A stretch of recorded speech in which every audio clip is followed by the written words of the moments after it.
କ୍ୟାନ୍ସରର ନାଁ ଶୁଣିଲା ମାତ୍ରେ ସମସ୍ତଙ୍କ ମନରେ ଛନକା ପଶେ। ଏହି ମାରାତ୍ମକ ରୋଗକୁ ନେଇ ସମସ୍ତେ ଭୟଭୀତ।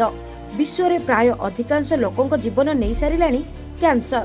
ଏବେ ବି ଅନେକ ଲୋକ ଏହି କର୍କଟ ଭଳି ମାରାତ୍ମକ ରୋଗରେ ପୀଡ଼ିତ।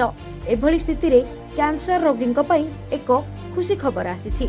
ଏବେ କ୍ୟାନ୍ସରକୁ ଭଲ କରିବା ପାଇଁ ପ୍ରସ୍ତୁତ ହୋଇଛି ଟିକା।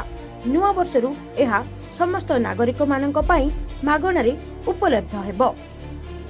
ଏହି କ୍ୟାନ୍ସର ଟିକାକୁ ରୁଷ ତିଆରି କରିଛି। ରୁଷ ସ୍ୱାସ୍ଥ୍ୟ ମନ୍ତ୍ରାଳୟ ଏନେଇ ଦାବି କରିଛି। ଏହି ଟିକାକୁ ସେମାନେ ନିଜ ନାଗରିକମାନଙ୍କୁ ମାଗଣା ଦେବେ।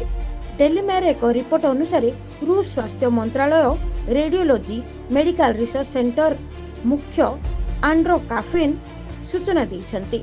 2025 ଆରମ୍ଭରୁ ନାଗରିକଙ୍କୁ ଟିକାର ପ୍ରଥମ ଡୋଜ୍ ଦିଆଯିବ ବୋଲି ସେ କହିଛନ୍ତି।